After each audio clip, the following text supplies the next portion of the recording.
আসসালামু আলাইকুম। হ্যালো বন্ধুরা, সবাই কেমন আছেন? আশা করি ভালো আছেন। ভালো করে খেয়াল করুন তো বন্ধুরা, এই দুইটা জিনিস কি দেখি কেউ চিনতে পারে কিনা। এইটা হচ্ছে সেই জিনিস, আমার চশমার গ্লাস। আমার এই সানগ্লাসটা আমার খুবই প্রিয়। এই সানগ্লাসটা আমি কিন্তু অনেক বছর ধরে ব্যবহার করে আসছি এবং খুবই কমফোর্ট ফিল করি। অনেকে মনে করে এটা শুধুমাত্র সানগ্লাস, আসলে এটা সানগ্লাস না। এই যে গ্লাসগুলো আপনারা দেখছেন, এটা কিন্তু পাওয়ারফুল গ্লাস, অর্থাৎ আমার চোখের যে পাওয়ারটা প্রয়োজন সেই পাওয়ারটাই এই গ্লাসে দেওয়া হয়েছে এবং সানগ্লাসের মধ্যে দিয়ে আমি এই সানগ্লাসের মতো করে এটা ব্যবহার করতে পারি এবং রোদের সময় এটা আমাকে আমার চোখকে অনেক ঠান্ডা রাখে এবং স্বাভাবিক চোখ যখন ঠান্ডা থাকে তখন কিন্তু পরে খুব কমফোর্ট পাওয়া যায়। তো আমার সেই সানগ্লাসটা হঠাৎ করে ভেঙে গেছে। যেহেতু ভেঙে গেছে, এখন আমার কাজ হচ্ছে নতুন আরেকটি ফ্রেমে এই গ্লাসগুলোকে বসানো। যেহেতু আমি এই ফ্রেমটা দীর্ঘদিন ব্যবহার করেছি, সেই ক্ষেত্রে আমি চেষ্টা করব নতুন একটি ফ্রেম সেট করার।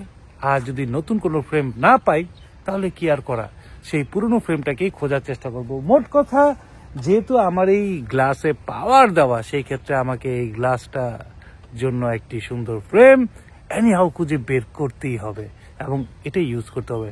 তা না হলে আমাকে অনেকগুলো টাকা খরচ করে আবার এই গ্লাস বানাতে হবে, যেটা কিনা আমি মনে করি অহেতুক একটা খরচ। অহেতুক খরচ যতটুক কম করা যায় অন্তত পক্ষে এই সময়টা। আমার এই ইয়ামাহা R15M বাইকটি ক্রয় করার আগে আমি একটা ব্লগ করেছিলাম, যেখানে আমি লিখেছিলাম যে আপনাদের পছন্দে আমি বাইক কিনবো। ওই ব্লগের মধ্যে সবচাইতে বেশি কমেন্ট পড়েছে এই বাইকটার নাম ইয়ামাহা R15। যেহেতু আমি কথা দিয়েছিলাম যে কমেন্টে যেই বাইকের নাম সবচেয়ে বেশি পড়বে আমি সেই বাইকটাই কিনবো, এবং ইয়ামাহা R15M বাইকটির নাম বেশি পড়ার কারণে আমি কিন্তু এই বাইকটা ক্রয় করেছি। দেখেন, ওই ব্লগে আমি স্পষ্টভাবে বলেছি যে আপনাদের পছন্দের বাইক কিনবো। এটা কিন্তু আপনাদের পছন্দের বাইক। চাইলে আপনারা ওই ব্লগের কমেন্ট লিস্টে গিয়ে দেখতে পারেন কোন বাইকটার নাম সবচেয়ে বেশি প্রেফার হয়েছে। 1 নম্বর ইয়ামাহা R15M, 2 নম্বর হচ্ছে CBR। এমন না যে ইয়ামাহা R15M বাইকটি এবারে আমি প্রথম কিনেছি, আসলে না। এর আগেও কিন্তু আমার ইয়ামাহা R15M বাইক ক্রয় করা হয়েছিল একটি সেকেন্ড হ্যান্ড বাইকের শোরুম থেকে। তখন একটা আক্ষেপ ছিল, ইস, আমি যদি একটা ব্র্যান্ড নিউ ইয়ামাহা R15M কিনতে পারতাম তাহলে আমার কাছে আরো বেশি ভালো লাগতো। যাই হোক, অ্যাট এ টাইম ওই সময় আমার কাছে কিন্তু 3 ব্র্যান্ডের 3টে স্পোর্টস বাইক ছিল, ইয়ামাহা, হোন্ডা, সুজুকি, এবং 3টা বাইকই আমি অনেক বেশি খুশি ছিলাম। কিন্তু এই খুশিটা বেশি দিন রাখতে পারিনি, কারণ 3টা বাইক একসাথে মেনটেনেন্স করা আমার জন্য বেশ কঠিন একটা ব্যাপার ছিল। পর্যায়ক্রমে একে একে সবগুলো বাইকে আমি বিক্রি করে দেই এবং একটা পর্যায়ে আমি সিদ্ধান্ত নেই যে আমি আপনাদের পছন্দের একটা বাইক কিনবো, অ্যাটলিস্ট 250 সিসি বাইক অথবা তারও বেশি সিসি বাইক ক্রয় করার আগে। হঠাৎ করে এক গল্পের কথা মনে পড়লো। এক লোক অনেক কষ্ট করে একটা গাধা কিনেছে। গাধা, বুঝতে পারছেন তো কি? গাধা হচ্ছে ওই প্রাণী যে প্রাণী শুধু কষ্ট করেই যায়, সে কখনো কোনোভাবে প্রশংসিত হয় না। এই গাধাটা কিনে সে রাস্তায় হেঁটে যাচ্ছিল, গাধা হাঁটছিল এবং সেও হাঁটছিল। তো আশেপাশের লোকজন বলা বলি করছিল, আরে দেখেন ভাই, কেমন গাধার গাধা, যে গাধা থাকতেও সে হেঁটে হেঁটে যাচ্ছে, গাধার উপরে উঠেই যান। তো লোকটা ভাবলো, আরে আসলে তো তাই, আমি তো গাধার উপরে করেই যেতে পারি, আমি কেন হেঁটে যাচ্ছি। ওকে, সে গাধার উপরে চড়ে যেতে থাকলো। কিছুক্ষণ বাদে আরো কিছু লোক এসে তাকে বলল যে, ভাই, আপনি কি মানুষ? এত গাধার উপরে উঠে গাধাকে কষ্ট দিয়ে আপনি যাচ্ছেন কেন? আপনি কি হেঁটে যেতে পারেন না? তো আমার ইউটিউবে কমেন্টকারীদের অবস্থা অনেকটা সেই রকম, আর আমার অবস্থা অনেকটা সেই গাধার মালিকের মতো। আমি আপনাদের কমেন্টগুলো পড়ি, প্রতিটা কমেন্ট পড়ি এবং প্রত্যেকটা কমেন্ট গুরুত্ব সহকারে পড়ি। আমার ভুলগুলোকে আমি শুধরে নিয়ে আসি, সংশোধন করি এবং ভালো কিছুই আপনাদেরকে দেওয়ার চেষ্টা করি। আমি আপনাদের কমেন্টগুলো পড়ি বলেই আজকে আমি হয়তোবা অনেকের মতোই না, অনেকের থেকেই আমি আলাদা। সবসময় একটা আলাদা বৈশিষ্ট্য রেখেই আপনাদের জন্য ব্লগ করে আসছি। এই ইউটিউবে। তো চশমার দোকানে চলে আসছি। এখানে অনেক অনেক দোকান আছে। সেঞ্চুরি আর্কেড শপিং সেন্টার, চশমার মার্কেট হিসেবে এটা খুবই পরিচিত। আপনাদের যাদের চশমার প্রয়োজন, চশমার ঝামেলা আছে, চোখের প্রবলেম আছে, তারা এখান থেকে এসে আপনাদের পছন্দের চশমাটা ক্রয় করতে পারেন।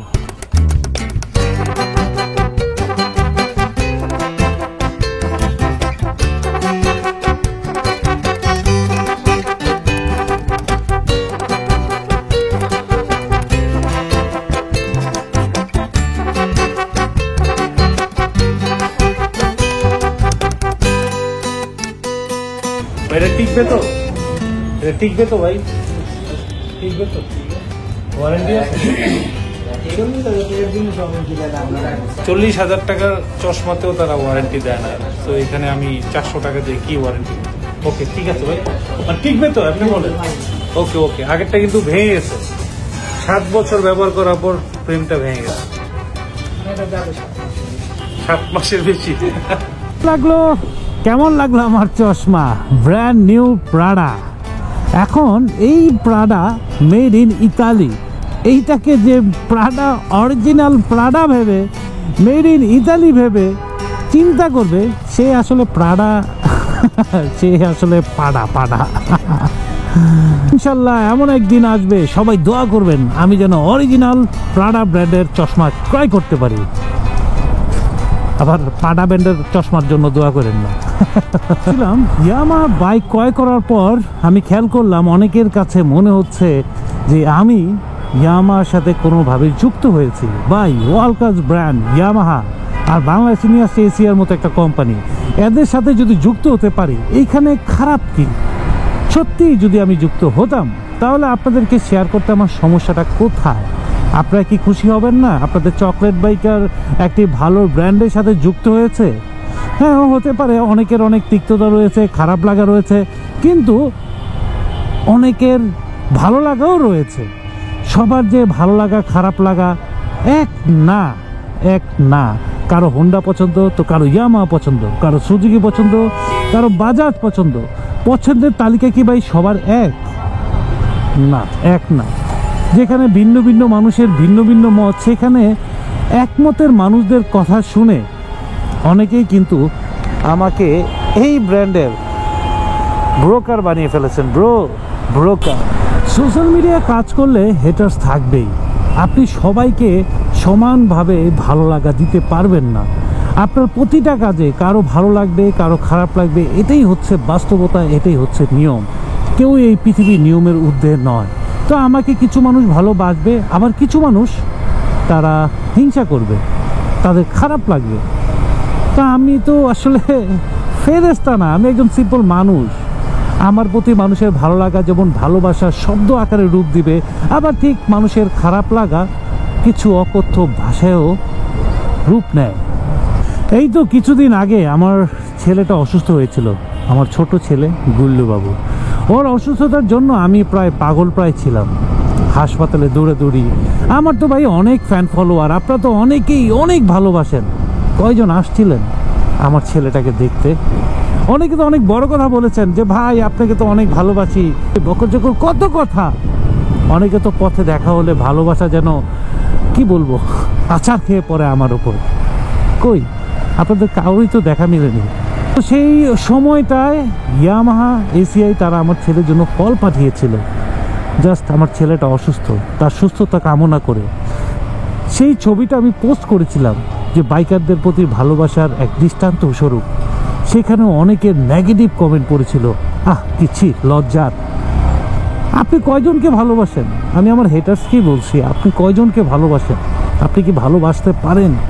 আপনি তো পোষা প্রাণীর মতো আপনাকে লেলিয়ে দেওয়া হয়েছে এবং আপনি সেভাবেই লেলাচ্ছেন। লেলিয়ে যান ব্রো, দেখব কতদিন আপনারা লেলিয়ে যেতে পারেন। আপনাদের কি বুঝজ্ঞান হবে না? অবশ্যই হবে। ভালো মন্দকে চিনতে পারবেন না? অবশ্যই পারবেন। আপনাদের চোখে পড়ে না কত বাইক প্রমোশনাল। সিম্পল একটা উদাহরণ দিই, রয়্যাল এনফিল্ড যখন বাংলাদেশের বাজার লঞ্চ হয়, খেয়াল করে দেখেন কমার্শিয়াল ভিডিওগুলা কারা তৈরি করে? চকলেট বাইকার বা অন্য কোনো ব্লগার? নো। সেই কমার্শিয়াল ভিডিওগুলো কিন্তু তৈরি করে তারাই যারা নিয়মিত বিভিন্ন ব্র্যান্ডের প্রমোশনাল অ্যাক্টিভিটিস করে। আর আপনারা লেগেছেন আমার বিরুদ্ধে। হাস্যকর। এই যে ভালোবাসার মানুষ, এই যে খারাপ লাগার মানুষ, এর মাঝখানে আরেকটা পক্ষ রয়েছে, সেই পক্ষটা হচ্ছে তৃতীয় পক্ষ, এবং এদের উদ্দেশ্য থাকে একটাই, মানুষের মনে ঘৃণা তৈরি করে দেওয়া। বিশেষ স্বার্থ নিয়েই তারা বিভিন্ন কন্টেন্ট ক্রিয়েটর, বিভিন্ন ব্লগার, বিভিন্ন সোশ্যাল মিডিয়া ব্যক্তিত্ব যাদের পিছনে লেগে থাকে এবং তাদের সম্মান ক্ষুণ্ণ করার জন্য মানে খুবই খুবই পাগলের মতো আচরণ করে। আপনারা দেখেন, আমি যখন ইয়ামা নিয়ে ব্লগ করেছি তখন তারা কি বলেছে যে আমি ইয়ামাহার হয়তো বা বায়াস, আমি ইয়ামাহার বাইককে বেশি প্রমোট করছি। আবার খেয়াল করে দেখবেন, আমি যখন অন্য কোনো ব্র্যান্ডের বাইকের রিভিউ করছি সেখানেও কিন্তু তারা সেম ক্যাটাগরির কমেন্ট কিন্তু করছে। তাদের মূল উদ্দেশ্যটা কি? তাদের মূল উদ্দেশ্য হচ্ছে একটাই, আমি যেন ব্লগিংটা ছেড়ে দিই। কিন্তু এখন বলেন, এটা কি ছেড়ে দিব? হ্যাঁ, ছেড়ে দিতাম আমি যদি আমার 8 লাখ সাবস্ক্রাইবার থেকে 8 লক্ষ সাবস্ক্রাইবার কমে যেত। একজন সাবস্ক্রাইবার যতক্ষণ পর্যন্ত আছে ততক্ষণ পর্যন্ত আমি ব্লগ করে যাব। এবং অনেকবারই বয়কটের ডাক তারা দিয়েছে, তারা বলেছে যে আমার চ্যানেলকে বয়কট করার জন্য। বিশ্বাস করুন, 1000 সাবস্ক্রাইবার আমার আনসাবস্ক্রাইবার হয়েছে, আবার অন্যদিকে 2000 সাবস্ক্রাইবার বৃদ্ধি পেয়েছে। মানুষের এই যে চেষ্টা, মানুষের এই যে উদ্দেশ্য, এটা মানুষ আজও কালো বুঝতে পারবে। আমি যেমন বুঝতে পারছি, একসময় তারাও বুঝতে পারবে। কিন্তু দুঃখ লাগে, নিন্দুকের কথা শুনে যারা বুঝেও না বুঝার ভান ধরে এখনো অনেকেই আছেন যে চকলেট বাইকারকে একটি ভুল জায়গায় দাঁড় করিয়েছেন, যারা কিনা ভুল ভাবছেন। তাদের জন্য খারাপ লাগে। এতদিন ধরে ব্লগ করছি, এখন যে অবস্থাটার সম্মুখীন হয়েছে, এর আগে কখনোই এমন অবস্থার সম্মুখীন হইনি। খারাপ লাগে আসলে, কিছু বলার নাই, কিছু করারও নাই। আর আমি সবসময় নীরব, কারণ নীরবতাই হচ্ছে আমার শক্তি। কি দরকার আমার এনার্জি খরচ করে তাদের এই বক্তব্যর বিরুদ্ধে বা তাদের বিরুদ্ধে লড়াই করা। এখানে আমার ভালোবাসার মানুষরাও যেমন নীরব, তাদের নীরবতায় নীরব, আমিও নীরব। আমি চাই নীরবতেই থাকতে। আর আপনারা যারা পথ পেতে থাকা নিন্দুক, যারা হিংসে করেন, যারা আমাকে ভালোবাসেন না, আপনারা চালিয়ে যান, কমেন্টগুলো চালিয়ে যান।